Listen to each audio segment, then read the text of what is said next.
നമസ്കാരം. Share market മലയാളത്തിലേക്ക് എല്ലാവർക്കും സ്വാഗതം. തുടർച്ചയായ 3 ദിവസത്തെ കുതിപ്പിന് ശേഷം ദലാൽ സ്ട്രീറ്റിൽ ഇന്ന് നമ്മളൊരു തകർച്ചയാണ് കണ്ടത്. IT ഓഹരികളുടെ വൻ വീഴ്ചയും പ്രത്യേകിച്ച് HCL ടെക്കിന്റെ 10% ക്രാഷും, വർഷങ്ങളായി നിക്ഷേപകർ കാത്തിരിക്കുന്ന NSE IPOയെക്കുറിച്ചുള്ള അപ്ഡേറ്റ്, വേദാന്തയുടെ ഡീമേർജർ തീയതി, കൂടാതെ ടെക് മഹീന്ദ്ര, ട്രെൻഡ് തുടങ്ങിയ കമ്പനികളുടെ റിസൾട്ടുകളും ഡിവിഡൻഡും ഉൾപ്പെടെ നിങ്ങളുടെ നിക്ഷേപങ്ങളെ നേരിട്ട് ബാധിക്കുന്ന ഇന്നത്തെ ഏറ്റവും പ്രധാനപ്പെട്ട വാർത്തകളാണ് നമ്മൾ വിശദമായി പരിശോധിക്കുന്നത്. വിഷയത്തിലേക്ക് കടക്കുന്നതിനു മുൻപ് ഒരു ചെറിയ കാര്യം. വിപണിയിൽ ദിവസേനയുള്ള പ്രധാനപ്പെട്ട അപ്ഡേറ്റുകൾ നിങ്ങളിലേക്ക് എത്തിക്കാൻ ഞങ്ങൾ ശ്രമിക്കുന്നുണ്ട്. അത് നിങ്ങൾക്ക് ലഭിക്കുന്നുണ്ടെന്ന് ഉറപ്പുവരുത്താൻ ഇപ്പോൾ തന്നെ ആ ലൈക്ക് ബട്ടൺ ഒന്നമർത്തുക. അതുകൂടാതെ ചാനൽ സബ്സ്ക്രൈബ് ചെയ്യാനും മറക്കരുത്. ഇനി നമുക്ക് പ്രധാന അപ്ഡേറ്റുകളിലേക്ക് കടക്കാം. ഇന്നത്തെ വാർത്തകളിലേക്ക് കടക്കുന്നതിനു മുൻപായി നിങ്ങൾക്കൊരു ചെറിയ ചോദ്യം. ഓഹരി വിപണിയിൽ ഒരു വലിയ കമ്പനിയെ 2 അതിലധികമോ സ്വതന്ത്ര കമ്പനികളായി വിഭജിക്കുന്ന പ്രക്രിയയെ എന്താണ് വിളിക്കുന്നത്? Option A merger, option B demerger, option C acquisition. ഇതിന്റെ ശരിയായ ഉത്തരം അറിയാവുന്നവർ ഇപ്പോൾ തന്നെ താഴെ കമന്റ് ചെയ്യുക. വീഡിയോയുടെ അവസാനം ഇതിന്റെ ഉത്തരം ഞാൻ പറയുന്നതാണ്. ആദ്യമായി ഇന്നത്തെ വിപണിയിലെ തകർച്ചയെക്കുറിച്ച് തന്നെ സംസാരിക്കാം. കഴിഞ്ഞ ദിവസങ്ങളിലെ നേട്ടങ്ങൾ ഇല്ലാതാക്കിക്കൊണ്ട് സെൻസെക്സും നിഫ്റ്റിയും ഇന്ന് താഴേക്കാണ് പോയത്. ഈ തകർച്ചയ്ക്ക് പ്രധാന കാരണം IT സെക്ടറാണ്. ഇതിൽ തന്നെ HCL ടെക് നിക്ഷേപകർക്ക് വലിയൊരു ഷോക്കാണിന്ന് നൽകിയത്. കമ്പനിയുടെ ഓഹരികൾ ഒറ്റയടിക്ക് 10%-ലധികം കൂപ്പുകുത്തി. ഒരൊറ്റ ദിവസം കൊണ്ട് 38,000 കോടി രൂപയുടെ വിപണി മൂല്യമാണ് കമ്പനിക്ക് നഷ്ടപ്പെട്ടത്.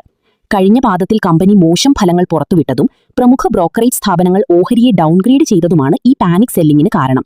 കമ്പനി ഇനി ആർട്ടിഫിഷ്യൽ ഇന്റലിജൻസിൽ AI ശ്രദ്ധ കേന്ദ്രീകരിച്ച് വളർച്ച നേടുമെന്ന് മാനേജ്മെന്റ് പറയുന്നുണ്ടെങ്കിലും നിക്ഷേപകർ ആശങ്കയിലാണ്. ഇനി നമുക്ക് രൂപയുടെ മൂല്യത്തിലുണ്ടായ മാറ്റം പരിശോധിക്കാം. ആഗോള പ്രതിസന്ധികൾ നമ്മുടെ കറൻസി വിപണിയെയും ബാധിച്ചിട്ടുണ്ട്. വെസ്റ്റ് ഏഷ്യയിലെ അനിശ്ചിതത്വങ്ങൾ കാരണം അമേരിക്കൻ ഡോളറിനെതിരെ ഇന്ത്യൻ രൂപയുടെ മൂല്യം 93.8 എന്ന വലിയ തകർച്ചയിലേക്ക് എത്തിയിരിക്കുകയാണ്. എന്നാൽ ഈ യുദ്ധ പശ്ചാത്തലത്തിലും ജപ്പാനിൽ നിന്നും ഒരു കൗതുകകരമായ വാർത്ത വന്നിട്ടുണ്ട്. അമേരിക്കയുടെ ട്രംപ് താരിഫുകളെയും യുദ്ധത്തെയും മറികടന്ന് ജപ്പാന്റെ കയറ്റുമതി വർദ്ധിച്ചിരിക്കുകയാണ്. ചൈനയിൽ നിന്നുള്ള വലിയ ഡിമാൻഡാണ് ജപ്പാന്റെ സമ്പദ്വ്യവസ്ഥയെ ഇപ്പോൾ രക്ഷിച്ചിരിക്കുന്നത്. ഇനി പ്രൈമറി മാർക്കറ്റിൽ നിന്നുള്ള വാർത്തയിലേക്ക് വരാം. വർഷങ്ങളായി കുരുക്കിൽ കിടക്കുകയായിരുന്ന നാഷണൽ സ്റ്റോക്ക് എക്സ്ചേഞ്ചിന്റെ അഥവാ NSEയുടെ IPO വീണ്ടും ട്രാക്കിലേക്ക് വരികയാണ്. ഇതിനെക്കുറിച്ചുള്ള ഓരോ അപ്ഡേറ്റ് വരുമ്പോഴും നമ്മൾ അവ വീഡിയോയിൽ ഉൾപ്പെടുത്താറുണ്ട്. ഇപ്പോൾ മാർക്കറ്റ് റെഗുലേറ്ററായ സെബി പാനൽ NSE നൽകിയ 1,800 കോടി രൂപയുടെ സെറ്റിൽമെന്റ് പ്രൊപ്പോസലിന് അംഗീകാരം നൽകിയതാണ് IPOയ്ക്ക് വഴി തുറന്നിരിക്കുന്നത്. ഇന്ത്യയിലെ ഏറ്റവും വലിയ സ്റ്റോക്ക് എക്സ്ചേഞ്ചിന്റെ IPO വിപണിയിൽ വമ്പൻ ചലനങ്ങൾ സൃഷ്ടിക്കുമെന്നതിൽ സംശയമില്ല. കോർപ്പറേറ്റ് ലോകത്തു നിന്നും അദാനിയുമായും വേദാന്തയുമായും ബന്ധപ്പെട്ട 2 സുപ്രധാന വാർത്തകളുണ്ട്. ഒന്നാമതായി, വേദാന്തയുടെ ബിസിനസ് വിഭജനം അഥവാ ഡീമർജർ മെയ് 1 മുതൽ ഔദ്യോഗികമായി പ്രാബല്യത്തിൽ വരുമെന്ന് കമ്പനി അറിയിച്ചിട്ടുണ്ട്. വേദാന്ത ഓഹരി ഉടമകൾ ഈ തീയതി കൃത്യമായി ശ്രദ്ധിക്കുക. രണ്ടാമതായി, പാപ്പരായ ജയ്പ്രകാശ് അസോസിയേറ്റ്സിനെ ഏറ്റെടുക്കുന്നതുമായി ബന്ധപ്പെട്ട് അദാനി എന്റർപ്രൈസസും വേദാന്തയും തമ്മിൽ നാഷണൽ കമ്പനി ലോ അപ്പലേറ്റ് ട്രിബ്യൂണലിൽ NCLATയിൽ വലിയൊരു നിയമ പോരാട്ടം ആരംഭിച്ചിരിക്കുകയാണ്. സിമന്റ്, ഇൻഫ്രാസ്ട്രക്ചർ മേഖലയിലെ ആധിപത്യത്തിനായുള്ള ഈ പോരാട്ടം ഈ 2 കമ്പനികളുടെയും ഓഹരികളിൽ ചാഞ്ചാട്ടങ്ങളുണ്ടാക്കും. ഈ വാർത്തയുമായി ബന്ധപ്പെട്ട ഓരോ അപ്ഡേറ്റുകളും നമ്മൾ മുൻപത്തെ വീഡിയോകളിൽ ഉൾപ്പെടുത്തിയിരുന്നു. അവസാനമായി, മികച്ച ചില Q4 റിസൾട്ടുകൾ നോക്കാം. IT സെക്ടർ തകർന്നപ്പോഴും ടെക് മഹീന്ദ്ര നിക്ഷേപകർക്ക് ആശ്വാസം നൽകി. കഴിഞ്ഞ പാദത്തെ അപേക്ഷിച്ച് കമ്പനിയുടെ അറ്റാദായം 21% വർദ്ധിച്ച് 1,335 കോടി രൂപയിലെത്തി.